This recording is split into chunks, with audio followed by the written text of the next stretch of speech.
Yooyaa malee yooyaa dhaggeeffattoota raadiyoo BBC Afaan Oromoo nu dhiyaadhaa bakka nu dhaggeeffachuu jirtan cufaatti sagantaan keenya am jalqabe. Finfinneetti hiriirri jidduu seentummaa biyyoota lama balaaleffatu geggeeffame. Gasmara sochiin yookaan immoo mormiin taasifame hin jiru. Kanaan alatti waajjiraalee mootummaa tokko keessattis hojjettoonni waajjiraalee mootummaa iddoo tokkotti walitti qabanii. Dhukkubi Tiraakoomaa maaliif Oromiyaa keessa baay'ate?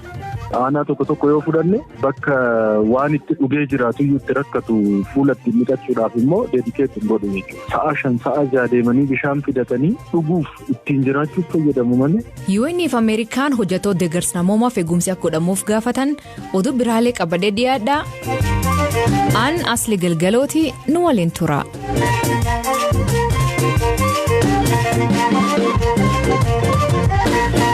Dhaggeeffattoota nutuutiin jalqabaanii rakkoo lol naannoo Tigraay irra dhalatee wal qabatee dhiyeen kana mootummaan Ameerikaa fi gamtaan Awurooppaa ibsa baasaa jiran. Keessumaa Ameerikaan humnooti naannoo Amaaraa fi Eertiraan naannoo Tigraay keessaa akka ba'an Itoophiyaa gaafachaa turte. Kan bir dabartee mootummaan Itoophiyaa fi TPLF'n kan dhiyeen kana paarlamaan shororkeessummaan faraja jidduutti mariin hundaa hirmaachisee akka eegeffamuu dhiibbaa gochaa jirti. Mootummaan Itoophiyaa garuu dhimkeessoo irratti jidduu seentummaan qaama akka hin simannee fi birmaadummaan biyyaa kabajamuu beeksisaa ture. Jiraattonni Finfinnee Yaggi tokko irraa dhimbii keen keessa harkeessa fudhadhaa jechuun sagalee dhageessisaa turan. Haal kan hubachuu fi waayilii keenya Habtaamuu Xibaabuu kan Finfinnee bakka garaagaraa keessa deemee ilaalee ture gaafanne. Keessattuu naannoo 6 kiilootti namoonni walitti dhufuudhaan sagalee mormii yeroo dhageessisan keessattuu gidduu seentummaan biyyaalee gama lixaa dhaabbachuu qabaa waan jedhu sagalee isaanii dhageessisaati kan isaan turanii. Haa ta'u malee iddoo sanaan alatti naannoo gara 4 kiiloo Piyaasaa fi Isteediyeem yookaan immoo Beeraawii jedhamuudhaan beekamutti sosocho'ee ilaaluudhaaf yaaleen ture. Hagas mara sochiin yookaan immoo mormiin taasifame hin jiru. Kanaan alatti waajjiraalee mootummaa tokko keessattis hojjettoonni waajjiraalee mootummaa iddoo tokkotti walitti qabanii wayita mormii yookaan immoo sosochii kanarratti hirmaatan ilaaleen jira jechuudha.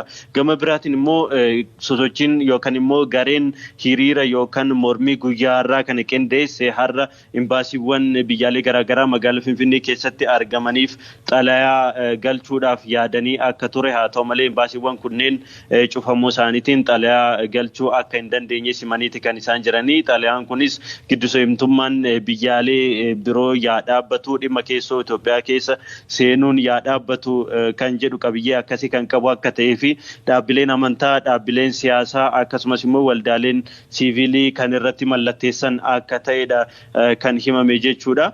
Keessattuu asli balaaleffannaan yookaan immoo mormiin kun keessattuu imbaasii Ameerikaa as magaalaa Finfinnee keessatti argamu fuulduratti akka taasifamu oduuwwan gama miidiyaalee hawaasummaatiinis dhagahamaati kan isaan turanii. Haa ta'u malee guyyaa har'aa sagantaan balaaleffannaa yookaan hiriirri balaaleffannaa kun imbaasii Ameerikaa fuulduratti akka hin taasifamne wayita naannoo achi turetti arguu danda'eetiin jira jechuudha. Konkolaataawwan muraasa kan dhaadannoowwan garaagaraa qabatan harka keessan Itoophiyaarraa kaasaa fi kunneen kana fakkaatan kan qabatan gara imbaasii Ameerikaatti wayita imaluuf jedhanittis poolisoota federaalaa fi akkasumas immoo miseensota poolisii magaalaa Finfinneetiin akka deebi'an taasifameeti kan jiru jechuudha. Achuma naannoo 6 kiilootti. Kanaan achitti imbaasiin Ameerikaa magaalaa Finfinnee keessatti argamu keessattuu guyyaa kaleessaa hiriira mormii har'a ni taasifama jedhame wajjin wal qabatee yaaddoo qaburraa yookaan immoo of eeggannoodhaaf guyyaa har'aa tajaajila inni kennu akka hin kennine guyyaa kaleessaa beeksisuun isaatis ni yaadatama. Galatooma Habtaamu. Atilee galatoomii asli.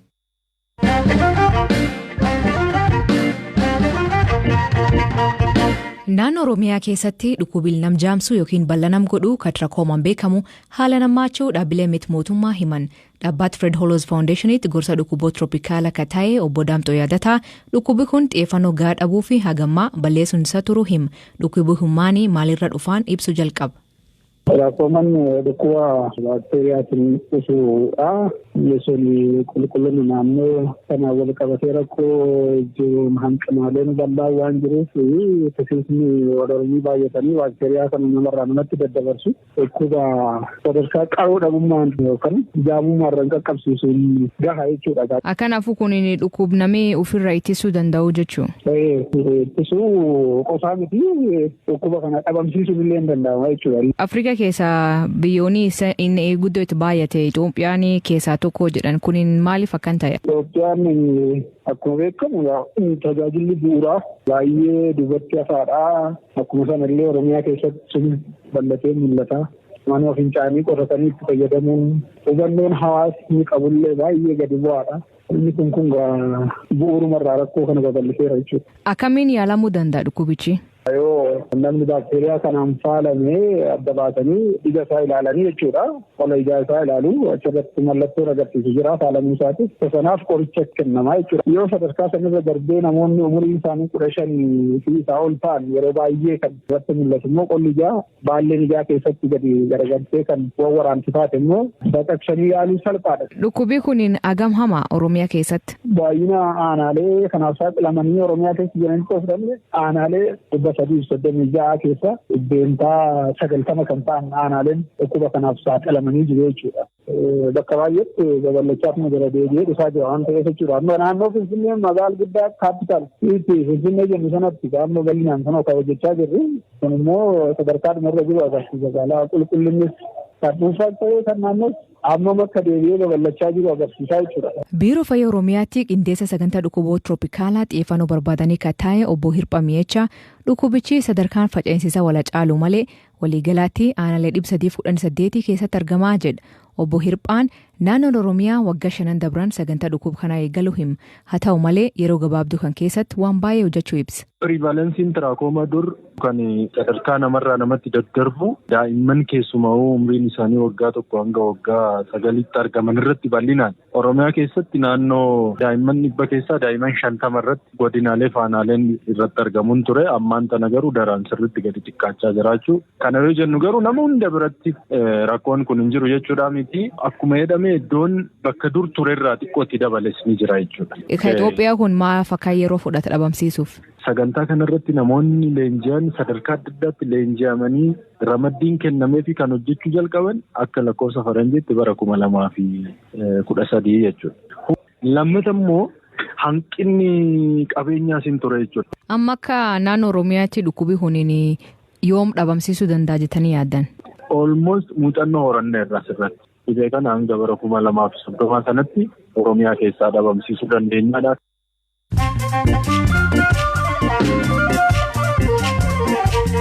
Dhaggeeffattootni amma oduu gaggabaaboo addunyaa isaanii dhiyeessaa jalqabaanii kalee naannoo Amaaraa godina Gojam lixaa magaalaa Maraawitti hiriira deeggarsaa fi duulna filadhaa miseensotaaf deeggartoota paartii badhaadhinaa irratti namaaf qabeenya irratti miidhaan dhaqqabe.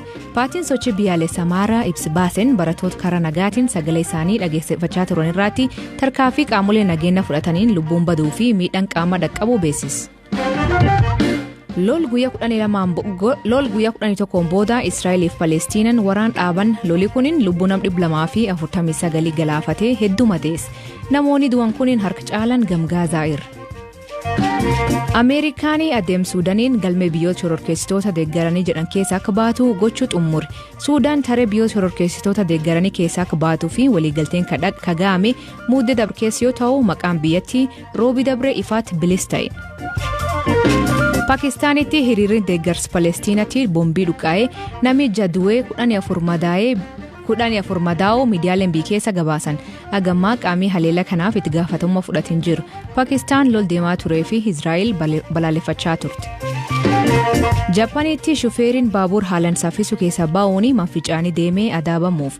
Shufeeriin kunin baabura akka nama hedduu baabura kan hojjetuu fi eeyyama konkolaachisaa hin qabnetti yaamee baabura sa'aatii tokkootti fageenyaa kiiloomeetira 150 fiigitti dhiisee deemu miidiyaaleen biyya gabaas.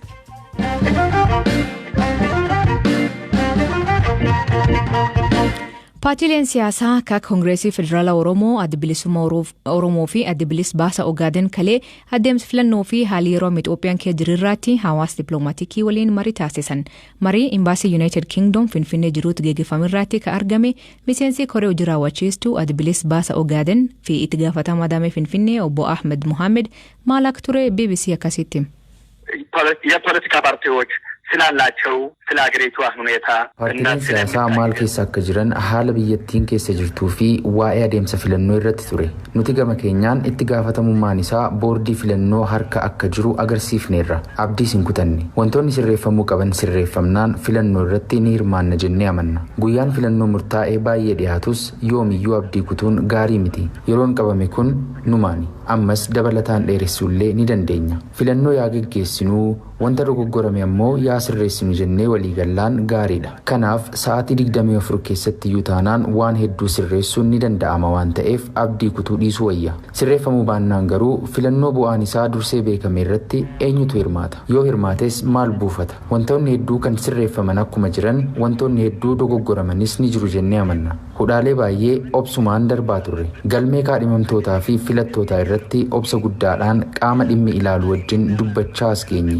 filannoo kanaaf kaardiin filattootaa bakka itti saamametu jira namni tokko kaardii hedduu bakka itti fudhatetu jira kana ragaa viidiyoo fi suuraadhaan boordii filannootiif beeksifnee jirra boordii filannoo wajjin mariin taasisaa turre faayidaa maleessa ta'eera yaaddoo jedhu qabna kanaaf nuti amma fiixee irra geenyeerra adeemsi akkanaa mootummaas ta'ee boordii filannoos hin fayyadu yeroo hafe kana keessatti tarkaanfiin ariifannaan yoo kennamuu baate nuti filannoo baranaa irratti hirmaachuu dhiisuu dandeenya እኛ ላንሳተፍ በዚህ ምርጫ እንችላለን ባለው ጊዜ አስቸኳይ እርምጃ ተወስዶ አንድ ነገር ካልተቀየረ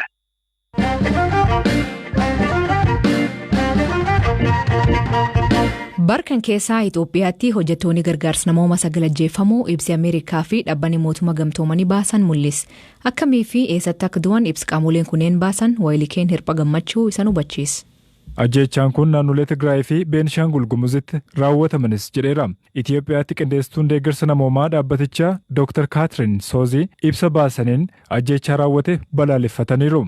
Maatiin hojjettoota deeggarsa namoomaa ajjeefamanii fi ergaa isaan jajjabeessuu kan ergan qondaalli kun akkaataa seera idil addunyaanis ta'ee biyya keessa jirutti hojjettoota deeggarsa namoomaaf eegumsi taasifamuu qaba jechuun dhaamaniiru. Ajjeechaan raawwataman qaamolee walabaan akka qoratamanii fi kanneen ajjeechaa kana keessattis hirmaatan seeratti akka dhiyaataniif mootummaa Itoophiyaa gaafataniiru. Mootummaan Itoophiyaa gochi wal fakkaatu lamuu akka hin raawwatamneef hojjechuu qaba jedha ibsi dhaabbatichaa. Imbaasiin Ameerikaa Finfinnee jirus ibsa ajjeechaa hojjettoota namoomaa ilaalchisuun mootummaan Itoophiyaa namoota nagaa fi hawaasa gargaarsa namoomaaf dhiyeessaniif eegumsa gochuu irratti itti gaafatamummaa guddaa qaba jedheera. Sanarra darbee immoo qaamoleen hidhatan hunduu itti gaafatamummaa seerota namoomaa idil addunyaa eeguu qabu jedhameera. Qaamoleen hidhatan hunduu namoota gargaarsa barbaachisu hunda bira ga'amee hojiin akka hojjetamuufis tumsuu qabu jedheera.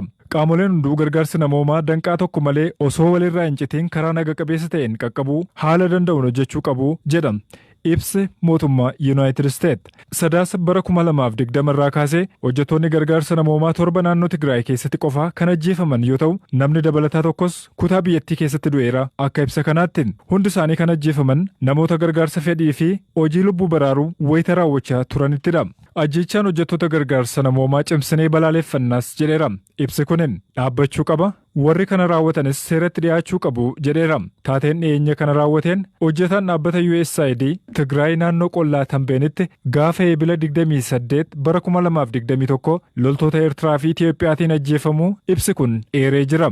Akka namoonni ijaan arganii manitti namni ajjeefame kun hojjetaa gargaarsa namoomaa ta'uusaa ifatti himachuudhaan lubbuunsaa akka maaramuuf kadhatus loltootaan ajjeefameera jedha. Imbaasiin Ameerikaa ibsasaa keessatti haalli taateen kun itti mudates kan mul'isu nageenya hojjettoota gargaarsa namoomaaf haalaa fi naannoon mijataan jiraachuu dhabuu fi Itoophiyaa keessatti bilisaan socho'anii hojjechuuf haalli jiru guyyaa guyyaan daran hammaachaa dhufuusaatii jechuun hima. Akkasumas rakkoon dhiittaa mirga namoomaa hammaachaa dhufuusaa mul'isa jedheera. Imbaasichi gumaacha hojjettoota namoomaa hunda akkasumas warreen lubbuu oolchuudhaaf dirree waraanaa fuuldura hiriiranii jiranii fi warreen namoota gargaarsa fedhaniif deeggarsa gochaa haala nama gaddisiisuun lubbuu isaanii gabbaran hundaaf kabaja guddaa qabna jechuun leelliseera. Imbaasichi maatii warreen isaan jaallatanii fi miiltoowwan isaaniif jajjabbina hawwunas jedheera. Mootummaan Itoophiyaa dhimma kana tattamaan qorachuun ajjeechaa hojjettoota kanaa fi namoota nagaa irratti raawwatu akka balaaleffatuu fi warreen kana raawwatan seeratti dhiyeessuudhaaf tarkaanfii ta'e akka fudhatu gaafanna jechuudhaan xumura ibsichi.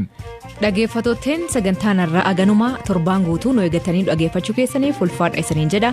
Gaafiin galgal kan isiniif dhiisu ilmi kabbaa fakkaatu moo kabbar fakkaat jennaan kabar fakkaat jedhan kun maaliif jedham kooment keessan nu beeksisa sagantaa kan qophees Biraanuu Gammachuu gam teknikaatiin Oskar Bunga keessaniif dhiyeessan Aslii Galgalooti aktorbaan dhufu saatti akkana nagaa waaqa kee bulaa oraa bulaa deebana hangafamaan dhan bula.